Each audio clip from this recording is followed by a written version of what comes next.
আসসালামু আলাইকুম বন্ধুরা, রুহানি চিকিৎসালয়ে আপনাদের সবাইকে স্বাগত, আন্তরিক ভালোবাসা ও শুভেচ্ছা। আজকে আপনাদের মাঝে একটা ভিন্ন ধরনের একটা টপিক নিয়ে আসছি। টপিকটা আসলে কি আপনারা বুঝতে পারবেন, সেটা হচ্ছে যে মৃত মানুষকে পুনর্জীবিত করার একটা কাজ। ঠিক আছে, তো আজকে সরাসরি আপনাদের মাঝে এই যে দেখেন, দেবাদিদেব মহাদেবের ইন্দ্রজাল থেকে আপনাদের মাঝে আমি আজকে এই বিদ্যাটা শেয়ার করব। এটা আসলে মানে গ্রন্থে পাওয়া তথ্য অনুসারে আপনাদের মাঝে শেয়ার করা, কিন্তু এর বিশেষ কিছু কার্যাবলী আপনাদের মাঝে আমি উন্মুক্ত করব। আপনারা মনোযোগ সহকারে শুনবেন, বিদ্যাটা মানে নিয়ে রাখবেন। যদি মনে হয় কখনো কাজ করতে পারবেন। ঠিক আছে, সম্পূর্ণ ভিডিও না দেখে কেউ কখনো কোনো কমেন্ট করবেন না। এর কারণ আজকের এই বিদ্যাটা নিয়ে অনেকের অনেক মতামত আসতে পারে। যেহেতু আমার এই ভিডিও প্রায় অনেক ধরনের মানুষ দেখে থাকে, সাধারণ মানুষ যদি 100টার মধ্যে 95টাও সাধারণ মানুষ হয়, তাও 5জন কিন্তু কবিরাজ আছে। এখন 5জনের মধ্যে বেশ কিছু মনে করেন যে আরবি লাইন বা মুসলিম ভাই আছে, 2-1জন আছে যারা প্রকৃত তান্ত্রিকতার কাজ করে। তো আমার যে বিদ্যাটা আজকে শেয়ার করা, সেটা হচ্ছে গ্রন্থে পাওয়া তথ্য অনুসারে এবং কিছু কাজের উপর নির্দিষ্ট করে। মনে করেন যে মৃত ব্যক্তিকে জীবিত করার মানে সিস্টেমটা কখন হয়, মনে করেন যে আপনার কোনো একটা বিষয় জানার ছিল, কথা বুঝতে পারছেন?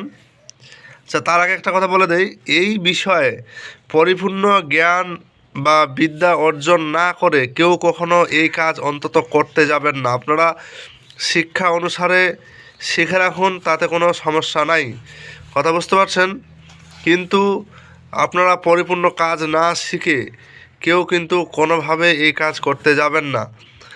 ঠিক আছে, এখন বলে দেই এটা কখন করতে হয়। মনে করেন যে আপনার পরিবারের কোনো একটা গোপন একটা রহস্য বা গোপন একটা বিষয়, যেটা মরার আগে আপনাদের জানা দরকার ছিল অথচ আপনারা জানতে পারেন নাই, তার আগে মৃত্যুবরণ করেছে। এই ক্ষেত্রে কিন্তু এই প্রয়োগটা করতে পারবেন। এটা 100% রেজাল্ট আনার জন্য অবশ্যই আপনাদের নিকটবর্তী গুরুর কাছ থেকে মানে বিষয়টা বৃত্তান্তর জেনে অনুমতিপ্রাপ্ত হয়ে তারপর আপনারা কাজটা করতে যাবেন, কথা বুঝতে পারছেন? তো সরাসরি চলুন আমি আপনাদের মাঝে বিষয়টা নিয়ে যাই এবং আপনাদেরকে দেখাই। কারণ নচেত এই বইতে কিন্তু অনেক মারণ টারণ অনেক কিছু আছে, যেহেতু বইটা বুঝতে পারছেন তান্ত্রিকের উপর লেখা হয়েছে। আর এটা বেশি মোটা বই না, কেউ যদি মনে করে থাকে, এই যে আপনাদের মাঝে দেখাচ্ছি আমি, চটি বই একটা। ঠিক আছে, এটা এখন পাওয়া যাবে কিনা জানি না, এটা আগের কিতাব আমি সংরক্ষণ করে সুন্দর করে রাখার কারণে বিষয়টা হয়তো, কিতাবটা হয়তো সম্পূর্ণরূপে মানে আছে, সর্পবিদ্যা, মারণবিদ্যা, অনেক রকমের বিদ্যা দিয়ে এই কিতাবটা কিন্তু লিপিবদ্ধ করা আছে। তবে এই বিদ্যাগুলো আয়ত্তাধীন করতে গেলে অবশ্যই আপনাদের একটা প্রকৃত গুরুর প্রয়োজন পড়ে। এইগুলা বই হচ্ছে গাইডলাইন্স, কিন্তু পরিপূর্ণ শিক্ষা আপনারা গুরুর কাছ থেকে পাবেন। গুরুর কাছ থেকে আসল কথাটা যদি বলি, কি পাওয়া যায়, মূল হচ্ছে ওর একটা গোপন শক্তি থাকে, প্রত্যেকজনের কাছে আলাদা আলাদা থাকে। তো সেই বিষয়টা অর্জন করতে হয়, কথা বুঝতে পারছেন? এটা আপনাদেরকে আমি আপনাদের কল্যাণ স্বার্থে আর কি, বা জ্ঞানের স্বার্থে আমি বললাম, কথা বুঝতে পারছেন? আসলে কিছুই না, এই বিদ্যা দিয়ে আপনি কাজ করতে পারবেন। বিদ্যার শেষে একটা গুরুর ওয়ার্ড অ্যাড করা হয়, যেটা ক্লিয়ার কথা।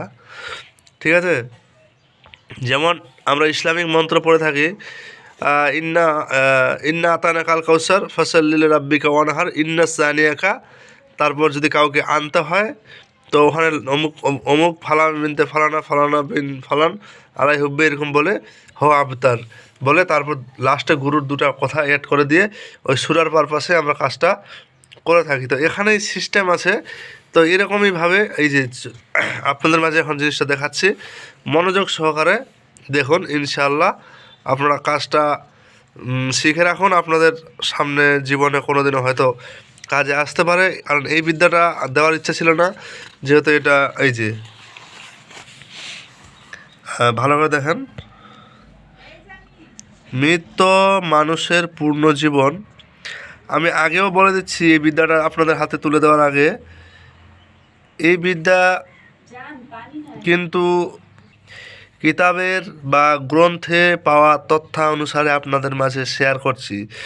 আমি কখনোই বলবো না যে এই কাজটা আমি পারি বা আমি পারবো বা আপনাদের করে দেখিয়ে দেব, কারণ এটা নিতান্ত গোপন এবং অতি গোপন।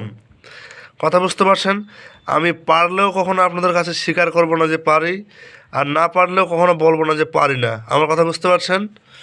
এতটুকুই, কারণ এর গোপন ভেদগুলা গোপন থেকে যায়। আপনাদের মাঝে শুধু শেয়ার উদ্দেশ্যে আমি তথ্যে পাওয়া মানে গ্রন্থে পাওয়া তথ্য অনুসারে আপনাদের মাঝে দিচ্ছি। এই কাজ করতে যদি গিয়ে কারো কোনো ক্ষতি সাধিত হয়, আমি কিন্তু চ্যানেল অ্যাডমিন, চ্যানেল কর্তৃপক্ষ, রুহানি চিকিৎসালয়ের কোনোভাবে দায়ী থাকব না। আপনাদের মাঝে আবারও বলে দিচ্ছি, আমি রুহানি চিকিৎসালয়ের অ্যাডমিন কর্তৃপক্ষ কোনোভাবে দায়ী থাকব না।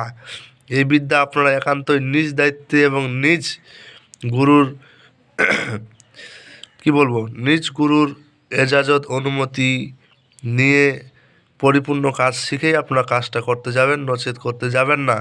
তো চলুন আপনাদেরকে পরিপূর্ণটা জিনিসটা বুঝাই দিই।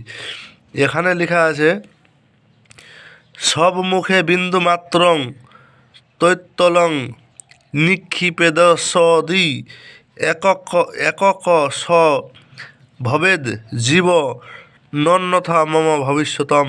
এর মানেটা বাংলাটা এখানে উল্লেখ করা আছে। সব মুখে মানে যখন ব্যক্তিটা মারা গেছে, মারা যাওয়ার আধা ঘন্টার মধ্যেই হতে পারে বা 1 ঘন্টার মধ্যেই কাজটা করতে হবে, এর বাইরে করলে আবার হবে না।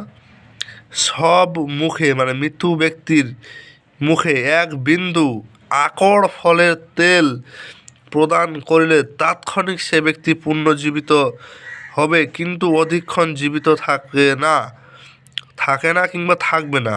ঠিক আছে? আমার এই বাক্য কখনো মিথ্যা হইবার নাহে। কথাটা, এই ছোট্ট কথার মধ্যে কয়েকটা গোপন রহস্য আছে। প্রথম কথা হচ্ছে কি, আকড় করাটা কি আপনাদের জানতে হবে। এটা অবশ্যই একটা ফল।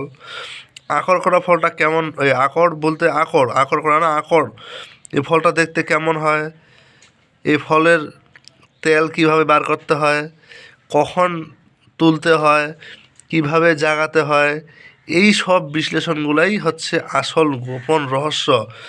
কথা বুঝতে পারছেন? এগুলো একান্ত আপনাদের গুরুর কাছ থেকে শিখতে পারবেন।